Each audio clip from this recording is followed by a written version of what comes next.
First and foremost, I want to give all honor, glory, and praise unto Yahweh, Bahashem, Yahweh Shai, Bahashem Rakakwadash. Double honors to the apostles and elders at Great Millstone who teach 100% truth. Shalom to the 144,000 to the elect. This is your brother Ra'aya, back with another video.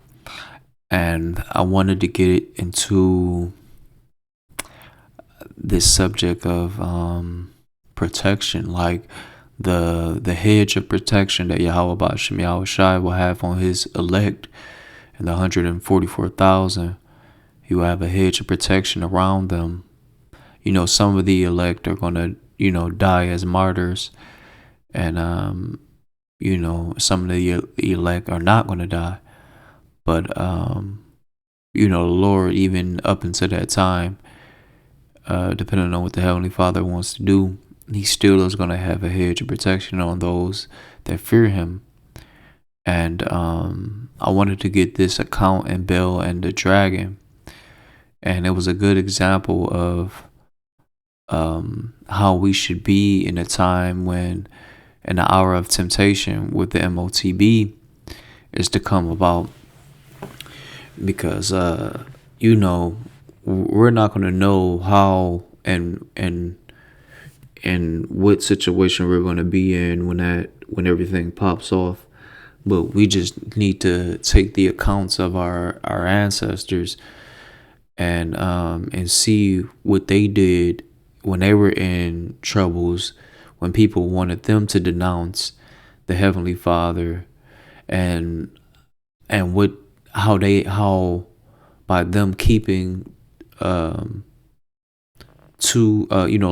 to the Heavenly Father, Yahweh, and not folding under that pressure that they were under, that blessings and good things will come upon you. So let me get this account. It's Bel and the Dragon, verse 23.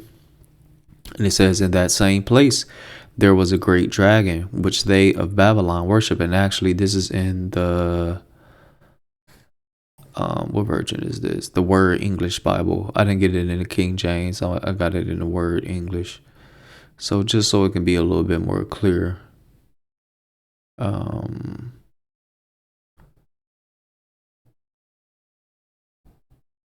All right, verse 23, and it says, in that same place there was a great dragon, which they of Babylon worshipped. And the king said to Daniel, will you also say that this is of brass? Lo, he lives, he eats and drinks. You cannot say that he is no living power, therefore worship him. So Daniel, in the previous verses before this account, Daniel was dealing with the king of Babylon, who he basically his I want to say his priest, or like his workers basically was getting down on him. They created this idol named Bel, who was made, you know how idols are made. It was made with wood on the inside and gold plated on the out and all of that. And the people, they was sacrificing to him. They was giving them food and drink and offerings and stuff like that. And the thing is that every day they would leave some food out by the idol, and when the king got up the next day, he would see that the food was eaten. So he believed that this idol was a real idol, or a real god, but it wasn't. It was his wicked, counterparts, who were not even his counterparts, his wicked servants. It's the priests, who's their families, he would send them in and get their food, like take the food and eat the food themselves, and they would make it seem as though that Bel, the idol, actually ate the food.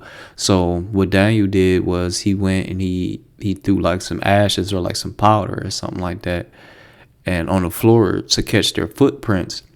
And when he came in, he had showed that their footprints were that there were footprints there and stuff, because him and the king, they left at the same time the day prior, and he was like, look, I'm about to set them up, tell one of my servants to bring me some powder or some ash. I'm not sure. I forgot which one it was, but he ended up pouring it all over the floor. So when their servants came in and they was coming to get the food, they ended up leaving their footprints behind. So the next day, Daniel came and showed the king, and then the king ended up doing away with those people. He ended up killing them.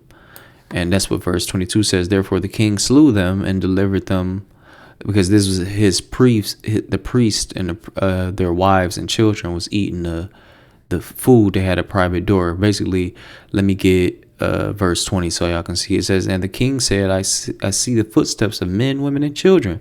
And then the king was angry, and he took the priests with their wives and children, who showed him the private doors, where they came in and consumed such things as were on the table. Therefore the king slew them and delivered Bel into Daniel's power, who destroyed him and his temple. So this is what it's talking about in verse 24 when he said, this dragon isn't made out of brass. Lo, he lives, he eats and drinks. You cannot say that he is no living power. Therefore worship him. So there is an actual dragon in the land, and Daniel ended up telling him that he's but an idol as well. Like, these people were just worshiping him. And so let me go to verse 25. It says, then Daniel said to the king, I will worship the Lord my power, for he is the living power. But give me permission, O king, and I shall slay this dragon without sword or staff. The king said, I give you permission. Because the king thinking that, like, Daniel didn't know what he was talking about. But anyway, it says, then Daniel took pitch and fat and hair and boiled them together and made lumps thereof. So he basically made like some C4.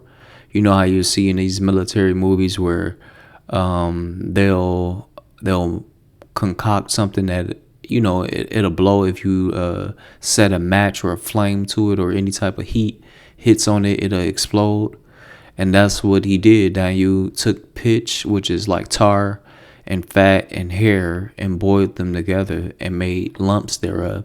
This he put in the dragon's mouth, and so the dragon burst apart, because once the dragon ended up, whether it was a fire-breathing dragon or just if the dragon even swallowed it, the acid from the dragon's stomach would catch that on fire and it would explode. And it says, and so the dragon burst apart. And Daniel said, lo, these are the powers you worship. Like, this is the power you worship. This thing that I just easily blew apart like this.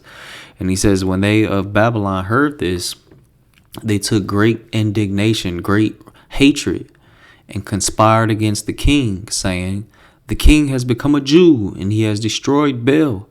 He has slain the dragon and put these priests to death, because they was looking at it like, how you gonna put our priest to death because of Daniel? Because Daniel is a Hebrew, he's not even a Babylonian and nothing like that. So they looking at it like, you turning against everybody for Daniel, because in the beginning of this verse it says he honored Daniel above all his other contemporaries. In verse 2 it says, and Daniel conversed with the king and was honored above all his friends. So Daniel, he had some pull in the kingdom, and they didn't like that. They didn't like for a foreigner who wasn't of their kind to have that much power, and especially dealing with their king as well. But it's understandable hatred that they would have for him, because like he coming in, he disturbing their shit, but basically they wicked anyway, they going off. So Daniel did the right thing by doing so.